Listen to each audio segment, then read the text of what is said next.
നമ്മൾ ഈ താരപ്രചാരങ്ങളും എല്ലാം ഓരോരോ അവകാശവാദങ്ങളെ ഓരോരുത്തരും പറയുന്ന അവകാശവാദങ്ങൾ വെച്ച് നോക്കുവാണെങ്കിൽ കേരള അസംബ്ലിയിൽ ഒരു 300-ലധികം സീറ്റുകൾ വേണ്ടി വരും ഓരോരുത്തരുടെ അവകാശവാദങ്ങൾ. അതുപോലെ തന്നെയാണ് മറ്റൊന്നാണ് ഈ പ്രകടന പത്രികകൾ. ഇതൊക്കെ നടപ്പാക്കിയിരുന്നെങ്കിൽ എന്നെ യൂറോപ്യൻ നിലവാരത്തിലുള്ള ഒരു രാജ്യമായിട്ട് എന്നെ കേരളം മാറുമായിരുന്നു. ഇതൊക്കെ ചുമ്മാ തട്ടിപ്പുകളാണെന്നുള്ളത് എല്ലാവർക്കും അറിയാം. ഇവിടെ ഒരു വളരെ കാലത്തെ ഒരു രാഷ്ട്രീയ പ്രവർത്തകൻ എന്നുള്ള നിലയിൽ പ്രചാരണങ്ങളും പങ്കെടുത്തിട്ടുള്ള ആളെന്ന് ചില ആളുകൾ കൃത്യമായിട്ട് ഒരു മണ്ഡലത്തിൽ ഇത്ര വോട്ടായിരിക്കും ഭൂരിപക്ഷം കൃത്യമായിട്ട് പറയാറുണ്ട്. ഉമാ തോമസിൻ്റെ കാര്യത്തിലാണ്.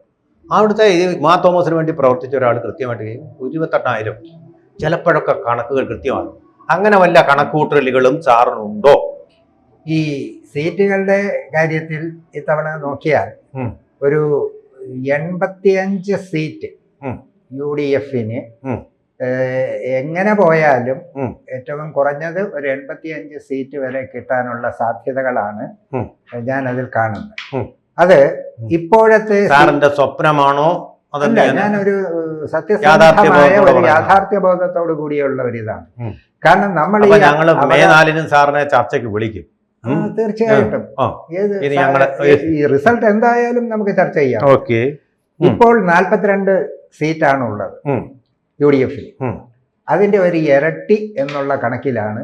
അതും കൂടി അതിന്റെ പിന്നിലുണ്ട് 84. റൗണ്ട് ചെയ്ത് നമ്മൾ ഇരട്ടിയിലേക്ക് പോകും. അപ്പൊ അതോടുകൂടി CPMന്റെ നേരെ പകുതിയിലേക്ക് വരണമല്ലോ. ശരിയാകും, സ്വാഭാവികമല്ലേ.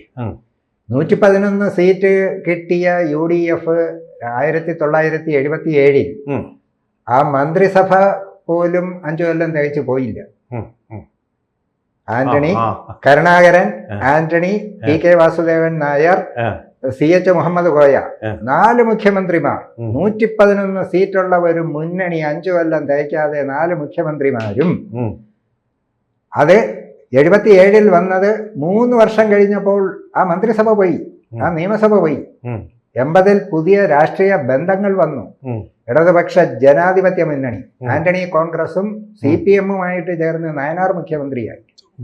അപ്പൊ രാഷ്ട്രീയത്തിൽ ഈ അസംഭാവ്യമായിട്ട് ഒന്നുമില്ല, എപ്പോ വേണമെങ്കിലും സംഭവിക്കും. കോൺഗ്രസിന്റെ കാര്യത്തിലെ മുഖ്യമന്ത്രിമാരെ ആരായിരിക്കും എന്നുള്ള കാര്യത്തിലുള്ള ഒരു തീരുമാനം ചിലപ്പോൾ അതൊരു നീണ്ട ചർച്ചയിലേക്ക് പോകാനുള്ളൊരു സാധ്യതയുണ്ട്. അങ്ങനെ വന്നു കഴിയുമ്പോൾ നമ്മളിപ്പോൾ കർണാടകത്തിൽ DK ശിവകുമാർ അച്ചടക്കമുള്ളവനായതുകൊണ്ടാണ് ഇതുവരെ കുഴപ്പമുണ്ടായത്. അവിടെ 2.5 വർഷം വീതം 2 പേരും മാറി ഭരിക്കുക എന്നുള്ളൊരു തീരുമാനത്തിലേക്ക് ചിലപ്പോൾ പോയെന്ന് വരാം. കേരളത്തിൽ പക്ഷേ DK ശിവകുമാറിൻ്റെ അത്രയും അച്ചടക്കമുള്ള കോൺഗ്രസ്സുകാരില്ല, നേതാക്കളില്ല എന്നുള്ളൊരു പ്രശ്നമുണ്ട്. അപ്പോൾ അടിച്ച് വഴിക്ക് വെച്ച് പിരിയാൻ സാധ്യതയുണ്ട്. അങ്ങനെ വരുവാണെങ്കിൽ ഇപ്പോൾ കഴിഞ്ഞ 2 വർഷങ്ങളിൽ കൊടും ചൂടിലാണ് നമ്മുടെ തെരഞ്ഞെടുപ്പും പോളിങ്ങും എല്ലാം നടക്കുന്നത്, വോട്ടെടുപ്പും നടക്കുന്നത് കൊടും ചൂടിലാണ്. അപ്പോൾ അങ്ങനെ വരുമ്പോൾ ഇനിയിപ്പോൾ അതൊന്ന് മാറിയിട്ട് മറ്റൊരു കാലാവസ്ഥയിൽ തെരഞ്ഞെടുപ്പ് നടക്കാനുള്ള ഒരു സാധ്യതയിലേക്ക് വിരൽ ചൂണ്ടുന്നുണ്ടോ? അത് നമ്മൾ ഈ പലപ്പോഴും പലതും ഈ നേരത്തെ എങ്ങനെയായിരുന്നു എന്നുള്ള ഒരു അനുഭവം വെച്ചിട്ടാണ്. തീർച്ചയായും. ഇപ്പൊ ഒരു കുട്ടിയുടെ നിലവാരം എങ്ങനെ ഉണ്ടെന്ന് അധ്യാപകനോട് ചോദിച്ചാൽ അവൻ കഴിഞ്ഞ 2 പരീക്ഷയ്ക്കും തോറ്റവന്, അവനെ നമ്മൾ എന്ത് പ്രതീക്ഷിക്കാന്? അവൻ ചിലപ്പോൾ 1ാം റാങ്ക് വാങ്ങി. അതിനേക്കാൾ എത്രയോ വലുതാണ് ഈ രാഷ്ട്രീയം.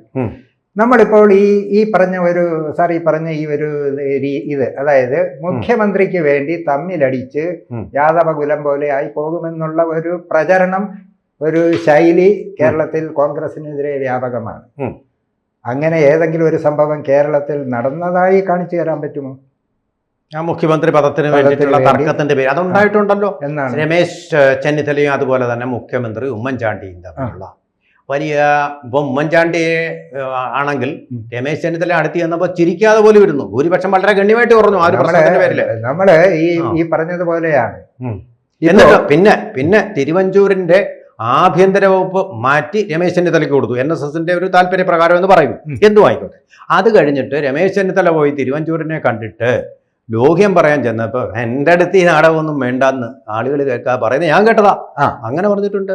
ഇത് ഈ മന്ത്രിമാരായാലും ആരായാലും അന്തിമമായി എല്ലാവരും വ്യക്തികളാണ്. തീർച്ചയായിട്ടും. ആരും ഗാന്ധിയന്മാരൊന്നുമല്ല. ഗാന്ധി പോലും ക്ഷോഭിക്കേണ്ടിടത്ത് ക്ഷോഭിച്ചിട്ടുണ്ട്. നെഹ്റുവിനോട് ഗാന്ധി ക്ഷോഭിച്ച സംഭവങ്ങളുണ്ടല്ലോ. എന്നാൽ ഗാന്ധിജിക്ക് നെഹ്റു പട്ടേലിനേക്കാൾ സ്വീകാര്യനായി എന്നുള്ളതാണ് ഗാന്ധിജിയിലുള്ള ആക്ഷേപം. പട്ടേലിന് കൊടുക്കാത്തത് നെഹ്റുവിന് കൊടുത്തെന്ന്. ആ നെഹ്റുവിനോടും ഗാന്ധിജി ക്ഷോഭിച്ചിട്ടുണ്ട്. അപ്പോ ഒരു രാഷ്ട്രീയ പാർട്ടിയിൽ ഒരാൾ മറ്റൊരാളിനോട് വലിയ അടുപ്പമൊക്കെ ആണെങ്കിൽ ആ ആളുടെ ജീവിതത്തിൽ ഒരിക്കലും ആ ആളിനോട് ക്ഷോഭിക്കാൻ പാടില്ല, എതിര് പറയാൻ പാടില്ല എന്നുള്ള നമ്മുടെ സങ്കല്പമാണ്. ആരെയാ ഉദ്ദേശിക്കുന്നത്? ഏതാ ക്ഷോഭിച്ചു എന്ന് പറയുന്നത്? ആരോട് ആര് ക്ഷോഭിച്ചു എന്നാണ് ഉദ്ദേശിക്കുന്നത്? അല്ല, ഞാൻ പറഞ്ഞത് ചെയ്യാറുണ്ട്, അങ്ങനെ ഉണ്ട്. അങ്ങനെ ക്ഷോഭിക്കാത്തവരാരും ഇല്ല എന്നുള്ളതാണ്. അപ്പോൾ ഈ മുഖ്യമന്ത്രി പദത്തിന് വേണ്ടിയിട്ടുള്ള ഒരു തർക്കം അങ്ങനെയല്ല. ചില വിഷയങ്ങൾ ഉണ്ടാകുമ്പോൾ ഇവിടെ ഒറ്റയ്ക്കുള്ള ഭരണമല്ല, ഘടകകക്ഷികളുടെയും കൂടി ഒരു പിൻബലം വേണം.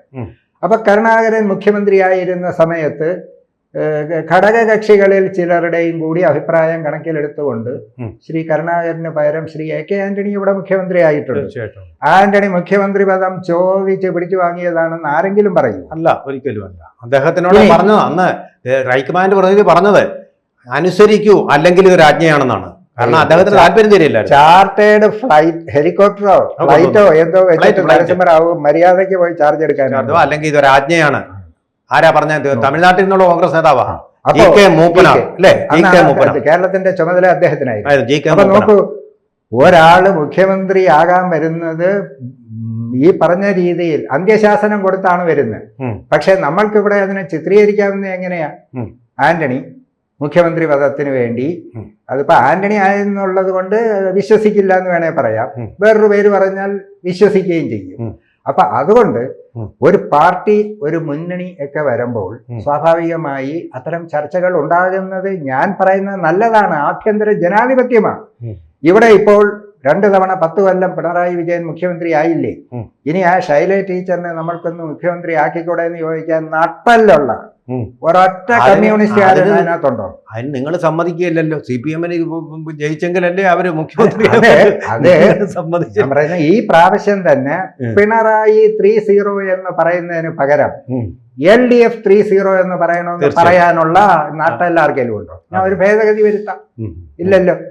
ഈ ഫ്ലക്സ് ബോർഡുകളിൽ മുഴുവൻ പിണറായി വിജയൻ എന്ന വ്യക്തിയുടേതല്ലാതെ EMS-ന്റെയോ VS-ന്റെ ഒരു സ്റ്റാമ്പ് സൈസ് ഫോട്ടോ ഇന്ന് കേരളത്തിൽ കിട്ടാനുണ്ടോ?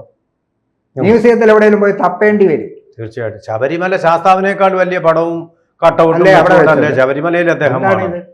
അപ്പോ അതല്ല ഒരു പാർട്ടിയിൽ വേണ്ടുന്നത്. ഇവിടെ ഒറ്റ നേതാവേ ഉള്ളൂ. ഒറ്റ നേതാവ് ഒരിടത്തും പാടില്ല. കൂട്ടായിട്ട് ഉള്ള ഒരു ഇന്ത്യ എന്ന് പറയുന്നത് തന്നെ ഡൈവേഴ്സിറ്റിയാണ്. അത് പാർട്ടിക്കകത്തായാലും സംസ്ഥാനങ്ങളായാലും മതങ്ങളായാലും എന്തായാലും. അപ്പോ അതുകൊണ്ട് ഒരു 85 സീറ്റ് എന്നുള്ളത് കൃത്യമായ ഒരു നിരീക്ഷണമാണ്. ഇപ്പൊ രാഷ്ട്രീയ പാർട്ടിയുടെ നേതാക്കന്മാരാണെങ്കിൽ എണ്ണം കുറച്ച് പറഞ്ഞാൽ സമാനം പറയേണ്ടി വരും. ഞാൻ ആരോട് സമാനം പറയാന്? എന്നോട് ആര് ചോദിക്കും? ഞങ്ങളോട് സമാനം പറയേണ്ടി വരും. കാരണം ഞങ്ങൾ വിളിക്കും. അത് പറയാം. ഒരു സീറ്റ് മുതൽ പരമാവധി 2 സീറ്റ് വരെ NDAക്ക് കിട്ടിയേക്കാം. 1 മുതൽ 2 വരെ കിട്ടും. അത് സമ്മതിക്കുന്നു. കിട്ടിയേക്കാമെന്നേ ഞാൻ പറയുന്നുള്ളൂ. അതും സാധ്യതയുള്ള കാര്യം എന്താന്ന് പറയാം. കേരളത്തിന്റെ ഒരു പ്രത്യേക സാമൂഹ്യ സാഹചര്യം, BJP ജയിച്ചേക്കാൻ സാധ്യതയുണ്ടെന്ന് കണ്ടാൽ ഈ ജനം അറിഞ്ഞ് അതവിടെ അന്തർധാരയോ ഒന്നും വേണ്ട. അങ്ങനെ ഒരു കൾച്ചർ ഇവിടെ ഉണ്ട്. LDF-ന് ബാക്കിയുള്ളതെല്ലാം കിട്ടും എന്നുള്ളതാണ് സാർ പറഞ്ഞു നിർത്തുന്നത് അല്ലേ? ഈ 2 സീറ്റ് 85 2 87 87 പോയിട്ട് പിന്നെ 13 100-ന് 13 40 53 സാർ കൊടുക്കുന്നുണ്ടല്ലേ? ഞാനത് ഒരു ഉദാര സമീപനത്തിലൂടെയാണ്. ഒരു ട്രെൻഡ് വന്നു കഴിഞ്ഞാൽ ഈ 85 എന്നുള്ളത് 100-ൽ പോയാലും അത്ഭുതപ്പെടേണ്ടതായിട്ടില്ല. തൂത്തുവാരം അതൊരു ട്രെൻഡാണ്. 2 ജില്ല എന്തായാലും ഇപ്പോഴേ എണ്ണണ്ട. മലപ്പുറവും എറണാകുളവും പത്തനംതിട്ടയും പൂർണ്ണമായും UDF-നോടൊപ്പം ഇതിനോടകം തന്നെ ആയിക്കഴിഞ്ഞു. സർവേകളുമായിട്ടെല്ലാം കലഹിക്കുന്ന ഒരു കണക്കാണ് ഇപ്പൊ സാർ പറഞ്ഞത്. എന്തായാലും നമുക്ക് നോക്കാം, സാറിന്റെ കണക്കാണോ സർവേയുടെ കണക്കാണോ അതോ സർവരുടെയും കണക്കാണോ ശരിയാവുന്നത് നമുക്ക് നോക്കാം. കൂടുതൽ വാർത്തകളും വിശേഷങ്ങളും നിങ്ങളിലേക്ക് എത്താൻ ABC മലയാളം സബ്സ്ക്രൈബ് ചെയ്യുക, ബെൽ ബട്ടണും അമർത്തുക.